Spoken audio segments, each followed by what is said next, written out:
nating mansion. So, ang gagamitin nating materials, 2x4 na tubular, saka 2x3, tapos 2x2. Yan yung mga gagamitin natin. So, yung thickness niyan, depende. Kasi yung nabili namin is 1.5 lang. Wala kasing available sa hardware na mas makapal pa dito. Pero mas makapal na gamitin niya, mas okay. Itong mesan na to, maliit lang siya. Parang side na, side lang siya na hindi siya buo. So, parang may cantilever na pasagaran. Tapos, nalagyan natin na dito. Res natin. Nilalagyan natin yung 2x2. Pinaka-brace niya lang. So,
since halos nakasalungan na siya sa convert, ito na lang gagamitin natin para makatipid tayo, no? Baba, ganda rin na yung kitchen ng size. Tapos, babaonan ko ng lipo ng batas. Ilalagay ko na lang siya dito. Para matibay siya. Or matibay talaga siya.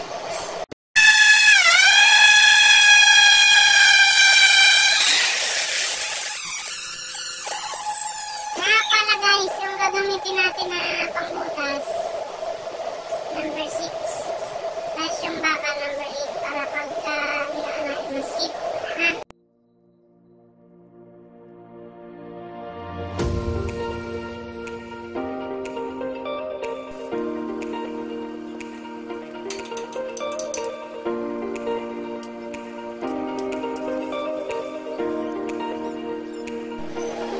Ayan guys, pagdalawan tayo so dapat pagka i-pictionate ba deliver nyo siya dito sa base ito kasi base kasi ito yung simulang number after nyan may number yan yung mga kapakuha ng plywood so natin so dapat nakalimig yan so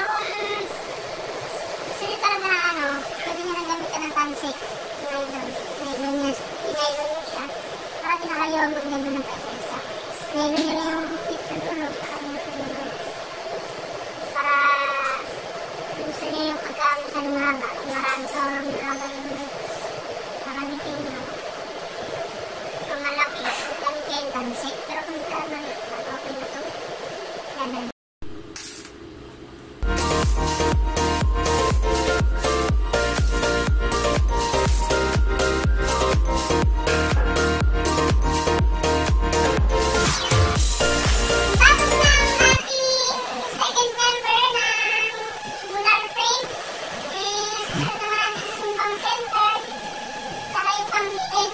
Ito.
Pero magdadagdag tayo ng konti para medyo lumuwag yung ating mezzanine. Mga 40 cm kasi pag in-excess nyo yan ng malaki at wala kayong salo, baga parang ito kasi yung base eh.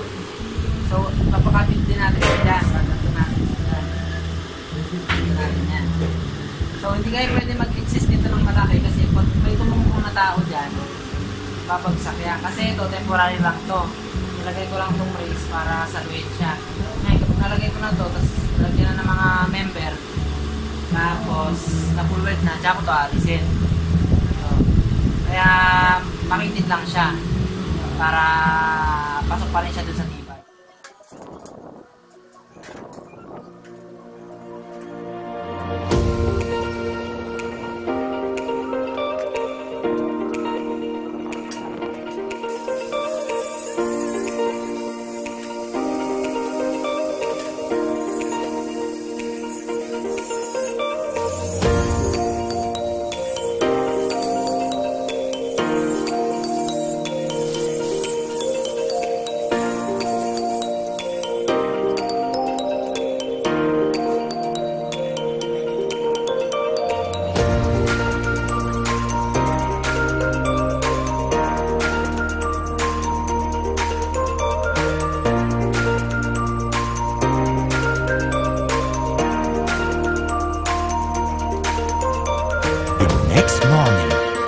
The next morning.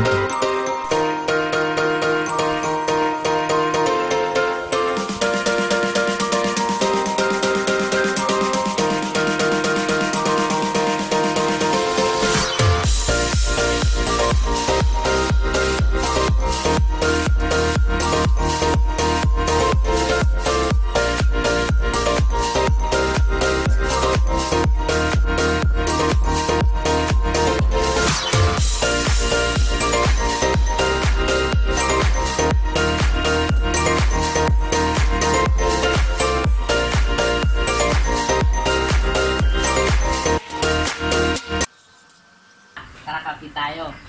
Masarap magkape dito, mainit-init. Ngayon, natapos na natin ang ating framing ng mezzanine.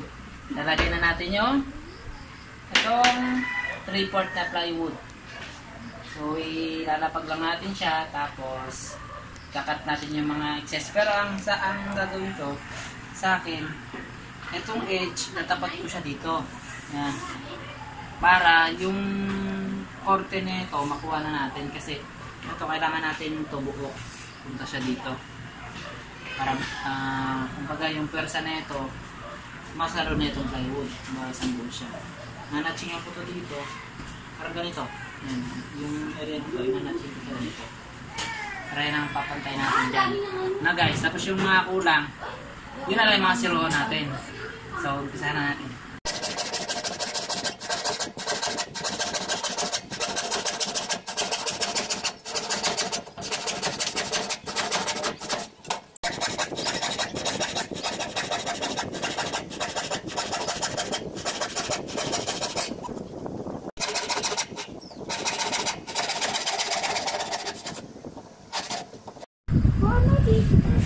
So ayan guys, i-screwan na natin yung ating 3/4 na plywood.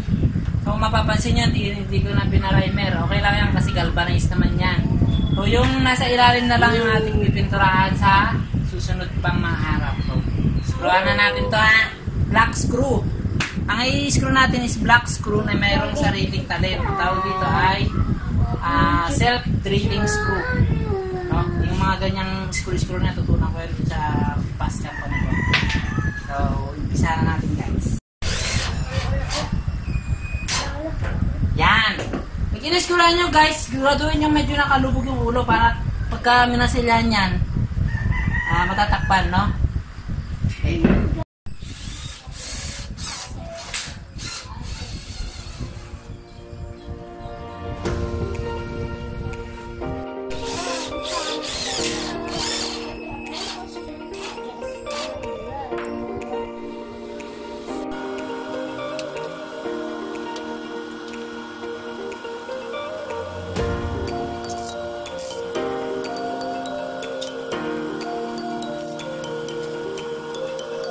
Magandang araw mga kagawa.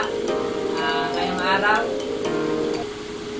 mag-continuous tayo sa paggawa ng mezzanine. Yan yung mezzanine namin. Yan guys. Yan. Yan. Mapapansin nyo, meron siyang excess, diba, yung pinati ko nung nakaraan. So, hindi ko pa yan tinapos.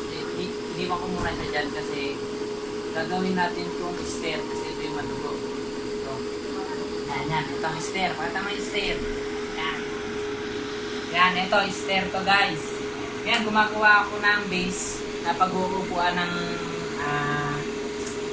itong hagdan. Yung pag-uupuan ng stringer niya. Yung stringer, yung parang, yung kagaya na ito. So, yan. Yung isang ganito, stringer kasi yan. So, isa lang gagamitin natin. So, ang size niya, 2x4. Gamitin natin. Dito natin siya iupo, kaya dapat medyo matibay itong gagawin ng base. So, ang gamit ko rito, angle na 2x2. Tapos, gumawa muna ako ng base dyan.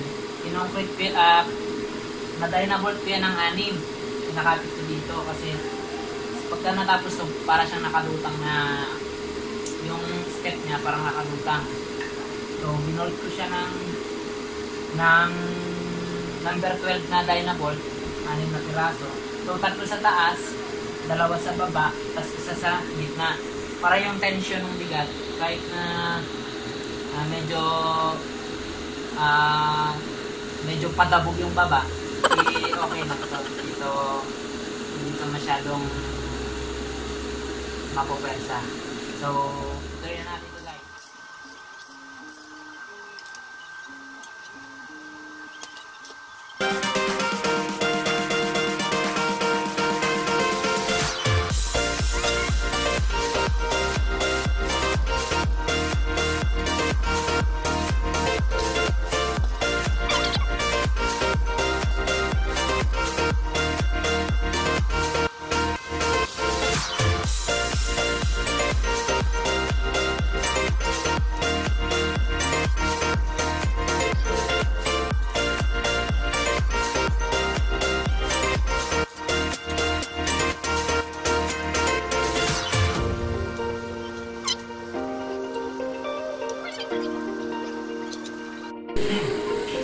So, ayan guys.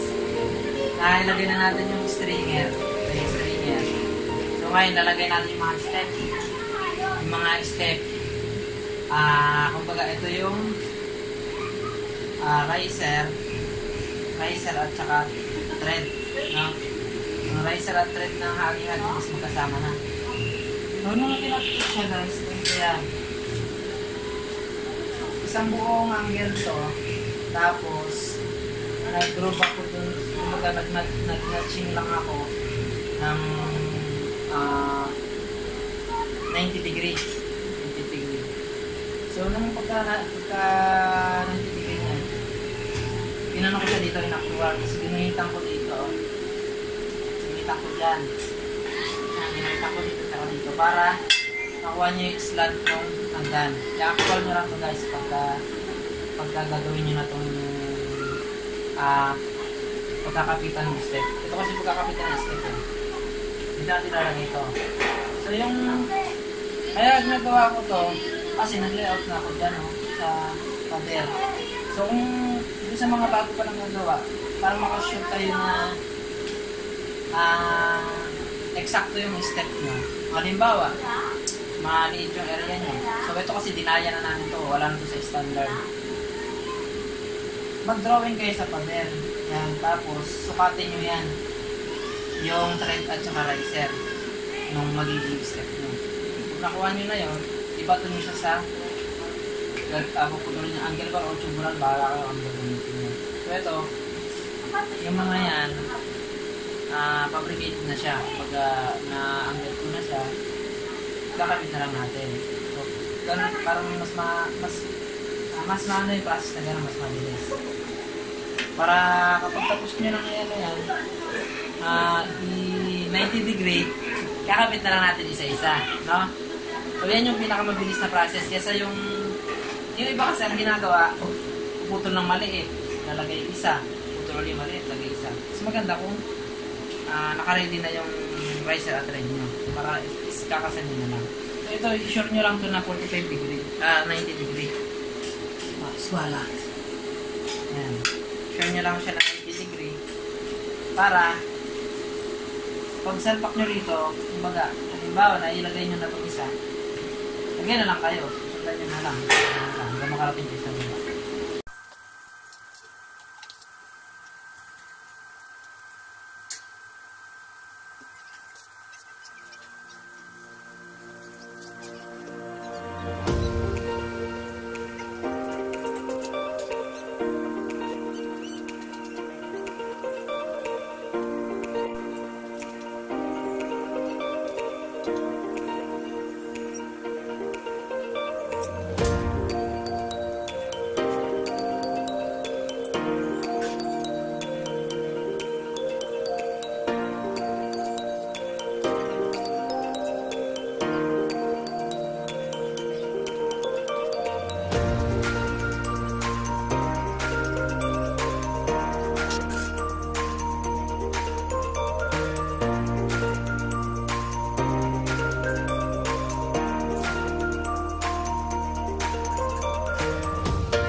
Guys, nakikabit na natin yung mga ginawa natin kanina mga angle na thread and riser.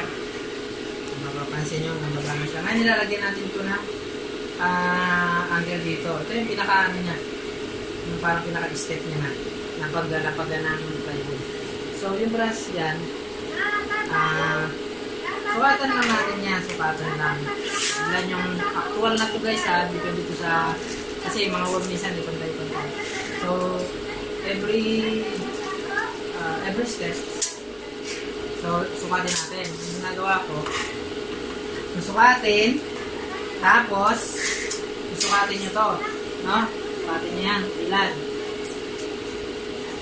Pagsukat nyo yan, ito guys, importante ito. Lagi dapat nakalibel. Yung dalawa na yan, dito. Ibigay nyo lang siya guys, kung saan siya. Tapos smart nyo lang. So, ganun din. Ibigay nyo lang.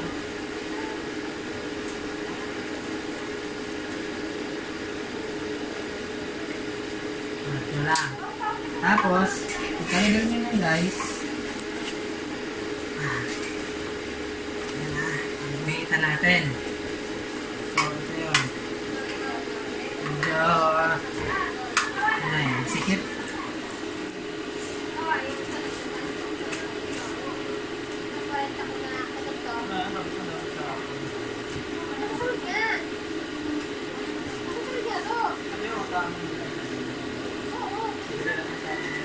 So, ayan guys ha. Dito natin yan. Yan. Yan. Yan. Buwit na yan. Yan dito ha. Ito, tsaka to. Yan, magkapantay na yan guys. Yan, ang gagawin nyo, sukatin nyo yan. Diba? Nasukat ko na. Ibabato natin dito. Yan, 225. Yan. Nabato nyo na yan. Nasukat nyo na. Levelan nyo pataas. Ulitin natin na wala eh. Nabok, diba? Ayan. Level nyo pataas. Bisita tayo malapit ko. Yan ang forma natin dito guys eh. Bisita nyo pataas. Tapos ito, level nya rin, marami rin. Kasi sususuka tayo ng pataas. No? Bandang huli, sabay din pala ng pinabit. Yan. Ito, yung point na yan. Tsaka tong point na to. Pag nagkaroon na to yan, di ba, step na siya. Bubutasan natin yun dyan ng bahala kayo kung dali na bolt. Sa akin kasi ginagamit ko, ano lang, dowel lang. Kasi para, cheap price nga, ang tipid-tipid. Yan, dadawel lang ko lang dito. Tapos lalagyan natin na ito. Okay guys, ipisahan ko na yan guys ha. Bari na.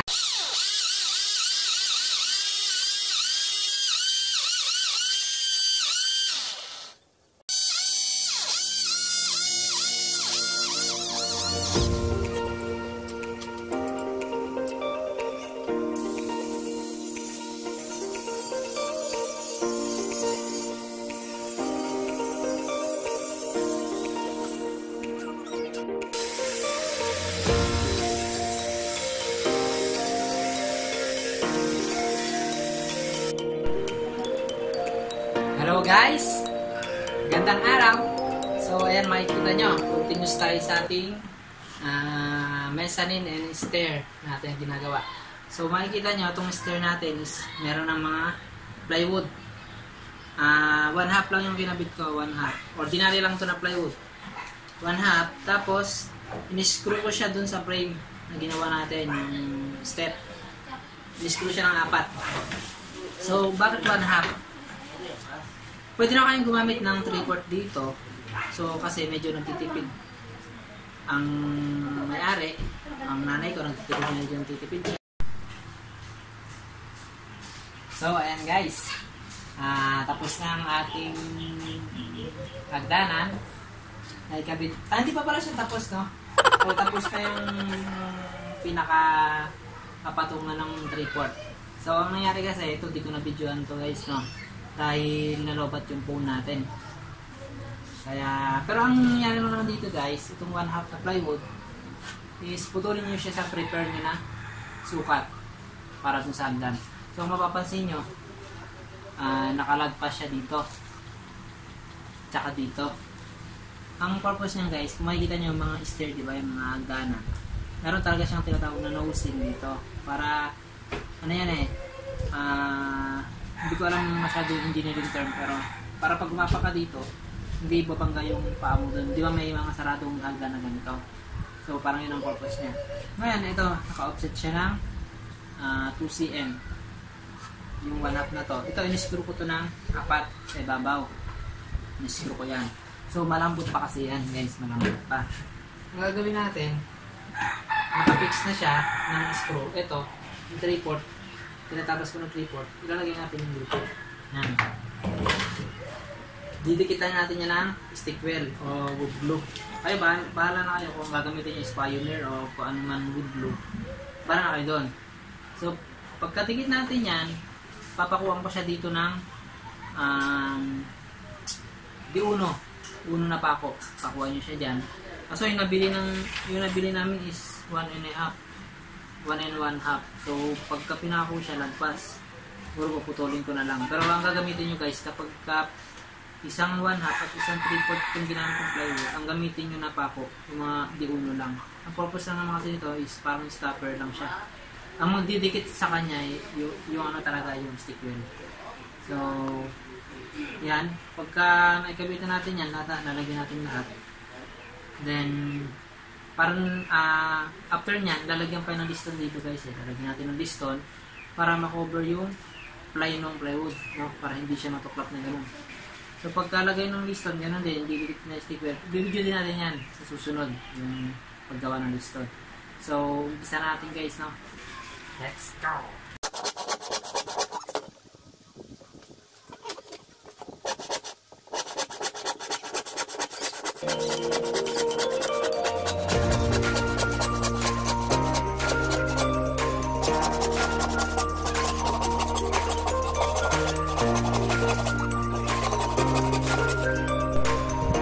guys, no, may naikabit na tayong 2 piraso. No? Ganyan yung tsura niya. So, ganyan siya kakapal. Mapapansin nyo. Pinakuha niyan siya dyan sa kabilang dulo.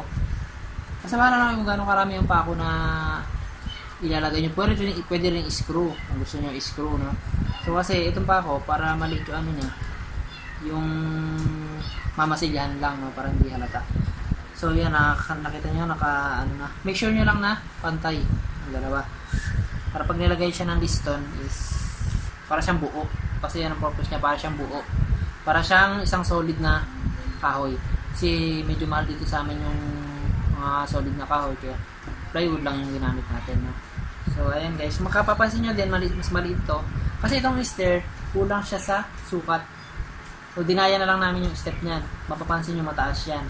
Kasi ang standard lang ng step ng hagdan is 18 cm. Ito mga nasa 250 yata. Or nasa 25 cm. So guys, tuloy na natin ito pataas. No?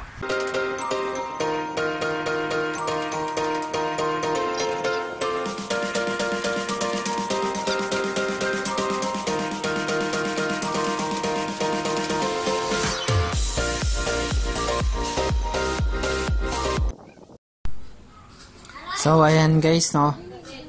Naikabit na natin lahat, no. So ito yan. Yan, naikabit na natin lahat. Pagkatapos niyan, lilisto na lang natin to. Yan. Lilisto na lang natin yung paikot. No, ganun pa rin yung gagawin natin. Lalagyan natin ng liston yung gilid. Didikitan natin ng stick wheel, tapos papakuha natin ng D1. Yan. Yan.